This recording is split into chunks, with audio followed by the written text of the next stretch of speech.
Marshall Islands. There are more than 1,200 islands and 29 coral atolls that are part of the Marshall Islands. An atoll is a ring-shaped island.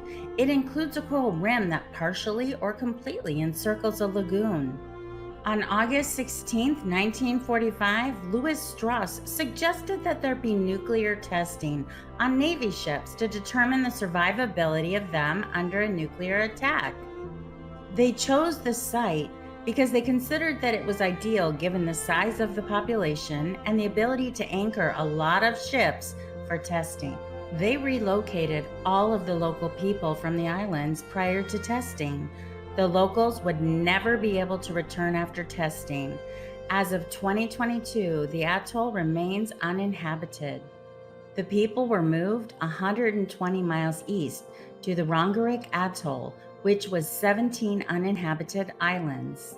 Bikini Atoll, Marshall Islands. The Bikini Lagoon was selected as the site for two 1946 detonations, Able and Baker.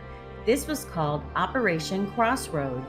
The Navy wanted to understand all of the effects of nuclear bombs so they could prepare better defense against them. The target fleet included 4 obsolete U.S. battleships, 2 aircraft carriers, 2 cruisers, 13 destroyers, 8 submarines, numerous auxiliary and amphibious vessels, and 3 surrendered German and Japanese ships. One of the target ships was the USS Nevada. It had served in both World Wars and was the only battleship present at both the attack on Pearl Harbor and the invasion of Normandy.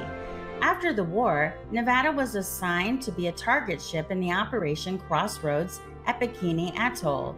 After surviving the tests, Nevada was decommissioned on August 29, 1946, and sunk during gunfire practice off Hawaii on July 31, 1948.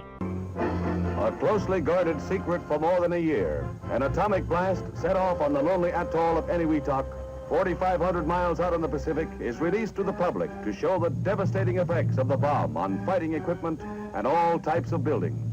The carefully controlled test was months in the planning by the Atomic Energy Commission and the Armed Forces. Obsolete tanks become guinea pigs for the occasion, as well as buildings specially reinforced to simulate industrial plants. Almost every type of modern construction takes its place in the most comprehensive test ever conducted to discover, for purposes of civilian defense, the total effect of the bomb. To make room for the ships, they first had to blow up the coral reefs that were in the way of their ability to anchor the ships. They used over 100 tons of dynamite. After Dave's Dream dropped the bomb, they sent other planes into the area to study the effects on planes. Radio-controlled autopilots were installed in 8 B-17 bombers, converting them into remote-controlled drones. They were loaded with automatic cameras, radiation detectors, and air sample collectors. The United States conducted 67 nuclear explosive tests in the Marshall Islands between 1946 and 1958.